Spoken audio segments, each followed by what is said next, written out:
If they can keep you thinking that you're at the brink of destruction, that nuclear missiles are ready to incinerate the earth, that the economy is ready to collapse, that your government is ready to herd you off into concentration camps, and they've whipped up this fever to such an extent that people are bringing armed weapons to gatherings where the president is, because now Fox News wants you to think that Obama is the same old thing.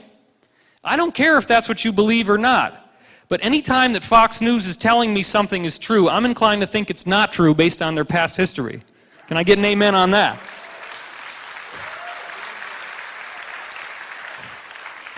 It's a little bit disturbing when you start watching Bill O'Reilly and Glenn Beck and they're saying exactly the same things as all your favorite conspiracy websites.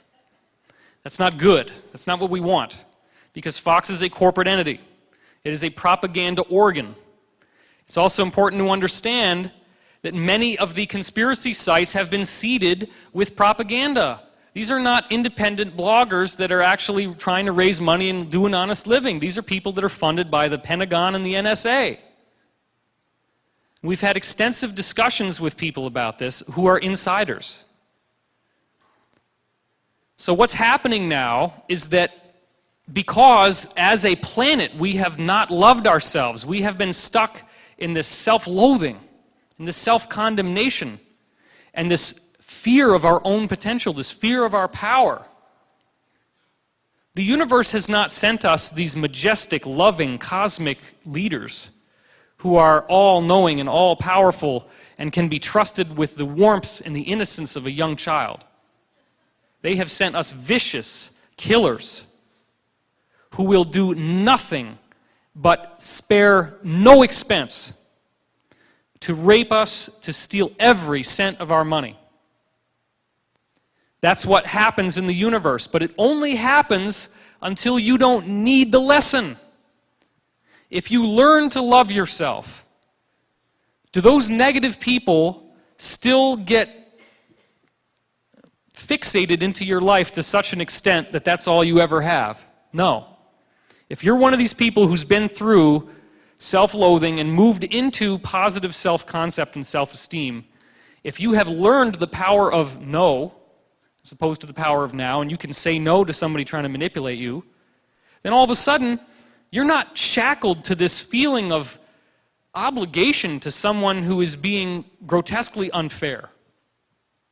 You now have the wherewithal to speak your mind, to say your piece, to get your needs met, even if it means that it's going to upset someone. Because if someone has denied you the respect and the sovereignty and the love that you deserve as a perfect child of God, then you deserve to protect yourself from that person. You deserve to love yourself enough that you claim your right to exist. The universe sees that you've learned your lesson. And now the people that would have taken away your freedom and would have taken away your sovereignty can no longer do so, because even one flicker of light in the darkness is enough to show you the layout of the room. And we've had enough of that now that there is a massive awakening going on. Project Camelot, and I was a part of this, happened to get involved in the center of this swine flu vaccination conspiracy. Because we had a situation unfold on stage in Zurich between myself and another witness who was arguing in favor of vaccinations and is actually a former operative for Majestic, which is the UFO working group arm of the neoconservative Republican New World Order faction of the world elite. So he's telling you should get the vaccine. Now granted, there is a great deal of science to suggest that vaccines do confer immunity. We are not disagreeing with that.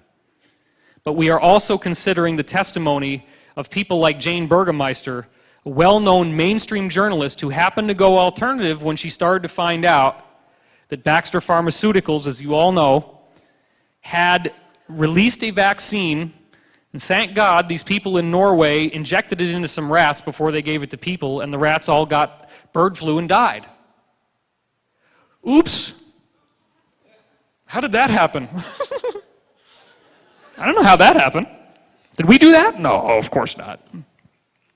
So look, you also have people in the government who are not high enough to know that this swine flu thing might have been manufactured, and they have a very legitimate concern about the swine flu. It's being kept secret, but they do believe that this could mutate like it did in 1918, that you get sick the first time, it's not that bad, but you get sick the second time and everybody's dying. Millions of people are dying. That's the theory.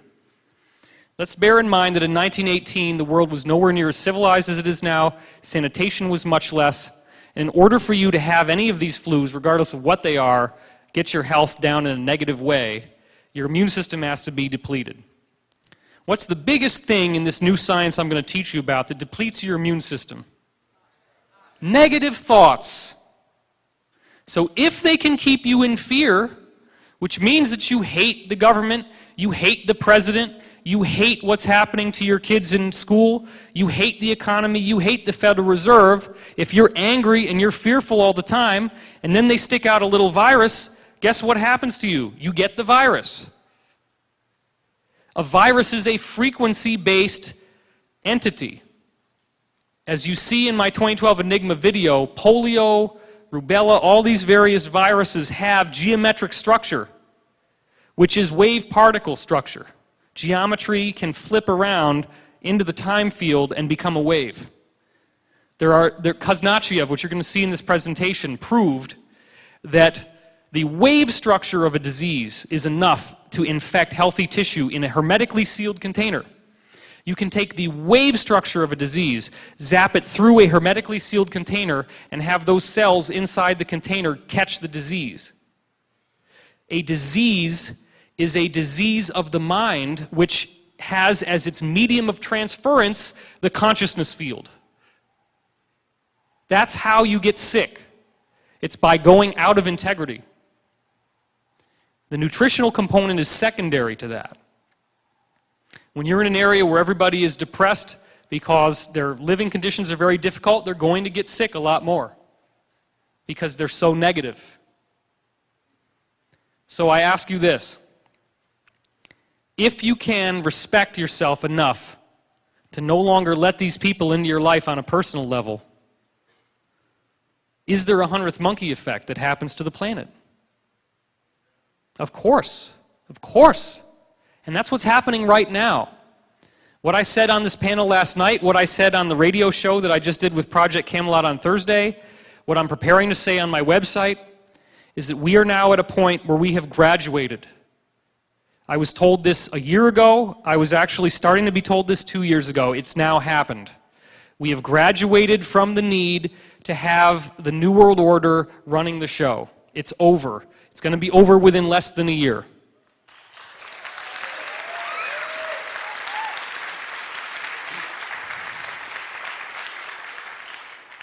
I'm not trying to be psychic. I'm talking in facts. I'm talking about the simple fact that you cannot lie to people who know the truth. What does a lie require to exist? It requires an absence of information. It requires you not knowing that it's a lie. Because if you're being lied to and you know that it's a lie, then it's not a lie. It becomes an obvious, ridiculous gaffe that this person is making. It becomes a situation that can be remedied because you can start laughing when that person tells you a lie. Because you know the truth. We are watching the derivative system, the Ponzi scheme and international bankers being ripped apart because the other countries are tired of playing the game. They now have more economic power than the old European white men that run the New World Order and the Illuminati. They no longer have the leverage to be able to do what they're doing. And what I propose to you on an even more intrinsic level is that this is all something that appears to be happening as a result of natural progressions of events. But on another level, it is an energetic phenomenon which is being programmed to occur by a movement into a higher energetic frequency. That frequency is making us more present with ourselves. The best thing you can do for the planet, the best thing you can do to save the children, to avoid the swine flu, to protect yourself and your finances, and to make a better world for future generations, is to stay in that state of positive, uplifting peace and gratitude. Can I get an amen on that? Thank you.